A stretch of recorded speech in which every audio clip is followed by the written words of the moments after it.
Hey everyone, Sam Signorelli, HOM Fencing. Welcome back to Can Haz Armory. This time, how to set up a strip. And I do not mean the lines in the ground. We're talking the box, the reels, and the floor cords. It's actually not that difficult to set up. Tearing down has a few issues in it you have to take care of. So look at the box first. I have a Favero box here. And where the floor cords plug into, someone's on the top, on the Favero, go on the back side. And just like the receiving socket for the reel or an epee socket, they only go in one way. The sides correspond to what color light, so this side corresponds to the red light, that side to the green light. This little black one in the center here is marked pieced, and what that is, it's a grounding cable. If you are using a grounded strip, you want to plug a ground cable into that, and it attaches to the strip. It can attach by, it be a receiving port on the side of the strip if it's an aluminum strip. It can be taped down, preferred with conductive tape, like used in heating ducts, or it can be an alligator clip if you have a fabric strip. So the box are pretty easy to set up. It's the floor cords and the reels are the issue. So let's talk about floor cords for a second. Okay, so when some people will wrap up a floor cord, or as we armors like to call them, adjusted meehan body cords, they'll allow them to take it this, grab it here, and they'll go do the elbow routine like this. And it's fast, it's convenient, it's wrong. What it does, it makes the cord knot up. And when you want to throw it out there so you can set up a strip, it will fly about 10 feet maybe and then stop. So let me show you what that looks like with the cord that's wrapped the wrong way. This one, right here. Right now, every armor in the world is going, oh God, no. So hang on a second, we'll toss it out. Okay, so let's toss this cord out, see what it does. See, it really didn't go out that far. It actually came back. You see how it's kind of tangled there a little bit. And that's bad because it takes time to unwind that cord. If you're setting a lot of strips up, it wastes a lot of time. There's a better way to wrap the cord.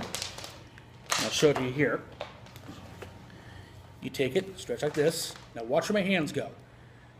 Palm together, another wrap out, back of the hand to the palm.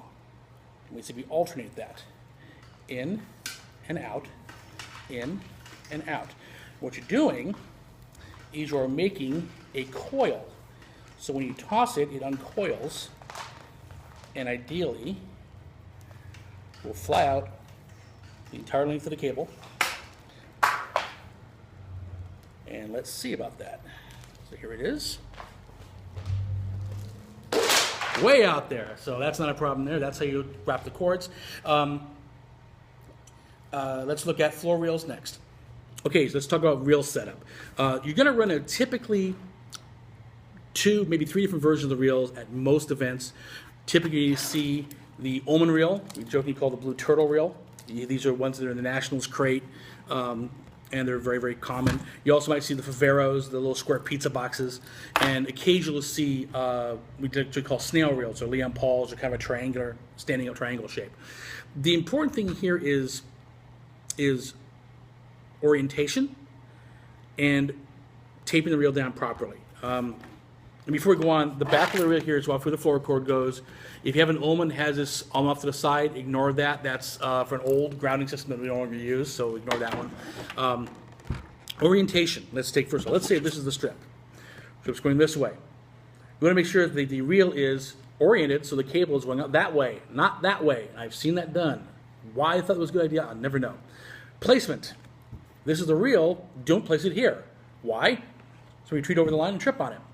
Put it over here, so it's off the side, out of the volume of the playing area. At Nax, it's usually about 2 feet inside, almost in line with the scoring table because it's out of the way and we have room to do it.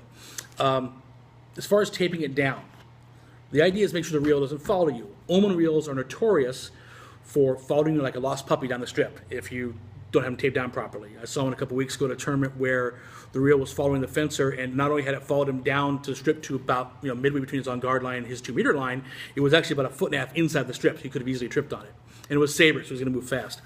So here's how you tape these down. Actually, here's how you don't tape these down. Most of the time, people will take tape and they'll go 18 million miles of tape over the top to the floor. And they wonder why it breaks loose eventually. Here's why. Because the tape is hitting the floor at this angle. And as you jerk the reel around, it works and peels up, and then it breaks loose. It's in peel. It's a pretty weak connection. What you want to do is have the tape down in shear, flat. What we did at the Nationals crate, what Ted Lee did, was to take the handle here, and he bolted some flat plates to it and taped down that way. Other ones, like I do, I made a little plate for it. This is Velcro to the bottom of the reel. So I take it on there.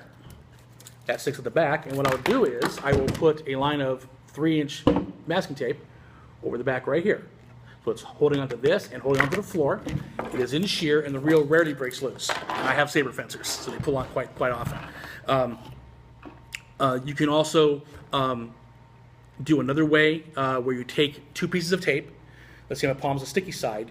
You make them, about yay long, and you overlap them halfway like this. So sticky back, and the other side over here you have the top, one side sticky, one side's not. You put the sticky side on the bottom of the reel, the other sticky side's on the floor. You could also see we're wrapping it around the handle. Same idea is, the overall thing is you want to make sure that something is attached to the reel that is flat to the floor so it doesn't move. Even a single line of masking tape that's 1 inch wide can do the job. The wider the better. 3 inches easily available at Home Depot and Lowe's. So let me show you how this is done. Okay, so you can see the reel down. You can see the outline of the plastic right there. It's held down. Now if I kick it, watch how it does not move. I'm kicking it pretty hard. So it's not going to go anywhere unless the tape comes off the floor, like if the floor is dusty or whatnot. And I'll show you the other method, the double tape method. Stand by. So here's the folded over tape. This side of the tape here, this tape's about that long actually. This is the sticky side. This is the top side. You see it's overlapped. So this part is the exposed part, that's sticky side down. That's exposed part, sticky side up. Let's put it on the reel. So here we have it down. So obviously the sticky side's down here. Sticky side, the other end, is on the underside of the reel. Now it's holding onto the Velcro. Let's see if it holds still. Same deal. And if you wrap it around the handle, making sure the sticky side's down, handle runs under it, and that's how you set the reels up. As always, happy armoring.